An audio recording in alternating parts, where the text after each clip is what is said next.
Hello, everybody. My name is Victor, and I hope you guys are having a great day so far. Today, I want to talk about trust.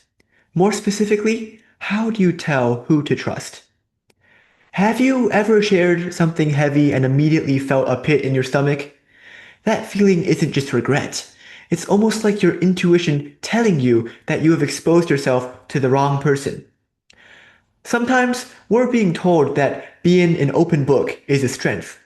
But there is a massive difference between being open and being too leaky when it comes to our personal lives. We are handing out the keys to our lives to people who haven't even learned how to knock yet. Before we talk about who to actually trust, we have to talk about why finding someone to trust is non-negotiable. The short answer is that you cannot navigate life alone. Real trust is like emotional insurance. When everything goes wrong, you need a space where you don't have to perform. If you don't have people you trust, you are constantly on stage with no breaks to rest and reorganize yourself. You're always defending, always filtering, and always exhausted. A life without trust isn't just lonely, it's high stress. Having a person who knows the real you is what allows your nervous system to rest. The problem is that we try to sprint towards that safe feeling of trust. We meet someone, the vibe is good, and we dive deep immediately. We swap deep emotional trauma stories and feel an instant bond. It feels intense, and now we feel like we've met someone we can trust. But the truth is, intensity is not intimacy. Real trust is built on consistency, shared values, and after someone has sticked with you through all sorts of ups and downs. When you just dump your life story on someone you just met, you aren't building a foundation.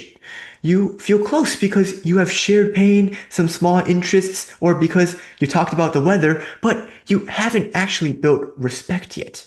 Here's the thing. Your secrets and your history are like emotional currency. When you give them away to everyone on private stories or to casual friends, you cause emotional inflation. You devalue your own story. Most people aren't malicious, but sometimes they can be careless. If you give a careless person a secret, they will break it simply because they didn't earn the responsibility of holding it. So, here's the part that you've been waiting for. What are some ways to vet people? First, the gossip test. Watch what they say about others. If someone you don't really have a deep connection with is showing you too much or telling you too much, most likely you aren't the exception to this treatment. If they can't control gossip about others or themselves, what makes you think they can control the information you give them? Second, the no test. Set a small boundary. Tell them you can't hang out or you'd rather not talk about a specific topic. A safe person respects the boundary. An unsafe person gets defensive or tries to guilt you. If they can't handle a small no, they probably can't handle your trust. When we share without thinking, we eventually get burned, and the danger is that we often swing right to the opposite extreme. We go from sharing our secrets with everyone to not trusting anyone at all. But the problem isn't that everyone is fake. The problem was with us. We tried to give a level 10 secret to a level 2 friend. We tried to force a deep connection with people who were only qualified for surface level ones. After something bad happens to you, it is very important to reflect on how much of it was your fault instead of just automatically blaming it on others. The goal isn't to be paranoid, it's to be selective. Your trust is a privilege, and it's about time you started treating it that way. It's okay to have many friends, but save your secrets and insecurities for the people who have stuck around, respected your boundaries, and kept the small things safe.